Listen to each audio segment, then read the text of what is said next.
বাংলাদেশে পুলিশ প্রশাসন এমন একটা নিকৃষ্ট পেশার মতো হয়ে দাঁড়িয়েছে যে আসলে পুলিশকে একটা সময় বিগত 17 বছর মানুষ এই পুলিশকে সবচাইতে বেশি ঘৃণা করত। অথচ পুলিশ হওয়ার দরকার ছিল সবচাইতে জনগণের প্রকৃত বন্ধু তারা। কিন্তু আমরা বিগত 17 বছর আওয়ামী লীগের এই আমলে পুলিশদেরকে এমন আচরণ করতে দেখেছি মানুষের সাথে যে মনে হয়েছে যে সবচাইতে বাংলাদেশে নিকৃষ্ট পেশার লোক মনে হয় পুলিশ, এবং তাদের কোনো অপকর্ম এমন কোনো বাকি নাই যে তারা এই দেশে করে নাই। পুলিশ প্রশাসনের লোকেরা ধর্ষণ, চাঁদাবাজি, সন্ত্রাসী, গুন্ডামি, দখলবাজি, টেন্ডারবাজি, মানে নির্যাতন, মানুষের পরে গুম খুন, সব হত্যার সাথে সব জায়গায় পুলিশকে আমরা দেখেছি। আজকে পুলিশের একটা বিষয় নিয়ে পত্রিকায় শিরোনাম হয়েছে, সেটি হচ্ছে কনস্টেবলের স্ত্রীকে অনৈতিক প্রস্তাব দেওয়ায় বরখাস্ত হলেন এএসপি। ঘটনাটা যদিও এটা বরিশালের ঘটনা।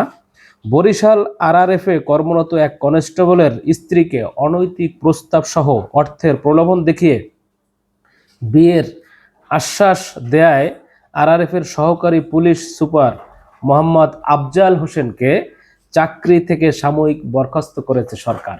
বুঝতে পারছেন? মানে একজন এএসপি সে একজন কনস্টেবলের স্ত্রীকে বিয়ের প্রস্তাব দিছে। কত বড় জঘন্যতম কাজগুলো এই পুলিশের মাধ্যমে বাংলাদেশে এখনো চলতেছে। এটা কয়েকদিন আগেও দেখলাম একটা এরকম ঘটনা, যে একজন ওসির ওয়াইফকে একজন এসপি নিয়ে গেছে ভাগাইয়া। এই যে ঘটনাগুলো, এগুলো আসলে মানুষের হৃদয়কে নাড়া দেয় যে আসলে এই পুলিশ প্রশাসন এরা কি আসলে ভালো হবে না, নাকি এদের অবস্থাটা কি। প্রজ্ঞাপনে বলা হয়েছে পারিবারিক বিরোধের কারণে ওই কনস্টেবলের বিরুদ্ধে তার স্ত্রী মৌখিক অভিযোগ দিতে যান বরিশাল আরআরএফের এই কমান্ডারের কাছে। সেখানে দেখা হয় এএসপি আফজাল হোসেনের সঙ্গে। পথে বিভিন্ন সময় কনস্টেবলের স্ত্রীকে হোয়াটসঅ্যাপে কথাবার্তা ও মেসেজ দিয়ে বিরক্ত করেন এএসপি আফজাল। এছাড়া অনৈতিক প্রস্তাব সহ অভিযোগকারীর স্বামী থাকা সত্ত্বেও অর্থের প্রলোভন দেখিয়ে বিয়ের প্রস্তাব দেন তাকে। চিন্তা করেন কত বড় জঘন্যতম কাজ।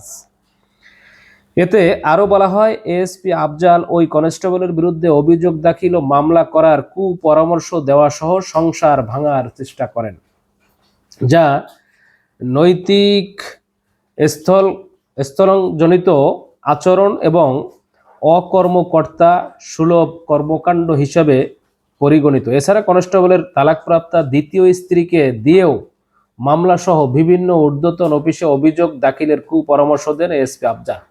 তার মানে হচ্ছে যে আসলে পুলিশ প্রশাসনের এই ধরনের কর্ম আমরা কোনভাবে দেখি। আসলে যখন বাংলাদেশে শুধু এই ব্যাপারটা না, অন্য সময় হলে অন্য বিষয়েও আমরা দেখেছি অনেক সময় যে কোনো ব্যক্তি, কোনো অসহায় নারী হয়তোবা পুলিশের কাছে গেছে তার স্বামীকে ছাড়ানোর জন্য অথবা কোনো মামলার জন্য, আমরা দেখেছি সেই নারীকে অনেক সময় পুলিশের কর্মকর্তারা তাকে যৌন হয়রানি করেছে, তাকে ধর্ষণ করেছে। এরকম ঘটনাও বাংলাদেশে ঘটেছে। আসলে এই পুলিশ প্রশাসনের কারণে বিগত 17 বছর বাংলাদেশে আওয়ামী লীগ এই ফ্যাসিজম বা এই স্বৈরাচার হইতে কিন্তু এই পুলিশের সহায়তা ছিল বিশাল। আসলে এই বিষয়টা এখানে আনতে চাচ্ছি না। আমরা চাচ্ছি যে মূলত বাংলাদেশে প্রত্যেকটা সেক্টরে এরকম কর্মকর্তারা তারা সবাই যদি অনৈতিক হয় তাহলে দেশটা কোথায় যাবে। কিন্তু এটা কি আমাদের কাম্য? আমরা চাই পুলিশ প্রশাসন হোক বা অন্য কোনো কর্মকর্তা হোক, আসলে সকলের আচরণ আসলে ভালো করতে হবে। এই ধরনের যে ঘটনাগুলো, যে একজন কনস্টেবলের স্ত্রীকে এএসপি ভাগাই নিয়ে যাবে, একজন ওসির স্ত্রীকে একজন এসপি ভাগাই নিয়ে যাবে, এটা কোন ধরনের কথা? এটা তো আসলে আমরা আশা করি না। তা যাই হোক, আমরা মনে করি যে পুলিশ প্রশাসনের বিরুদ্ধে যে ঘটনা উঠছে এই এএসপির বিরুদ্ধে, যদি এটা সত্যতা পাওয়া যায় অবশ্যই তাকে কঠিন থেকে কঠিনতর শাস্তি দেওয়া উচিত। যেহেতু তাকে ইতিমধ্যেই আমরা দেখেছি তাকে বরখাস্ত করা হয়েছে, এবং তার বিরুদ্ধে আরও যদি কোনো শাস্তির ব্যবস্থা থাকে অবশ্যই আইন অনুযায়ী তাকে শাস্তি দেওয়ার দাবি আমরা জানাচ্ছি। তো প্রিয় দর্শক শ্রোতা, আশা করি সকলে ভালো থাকবেন ইনশাআল্লাহ। আপনাদের কোনো মতামত থাকলে ভিডিওর নিচে কমেন্টসে জানাবেন। ধন্যবাদ সকলকে।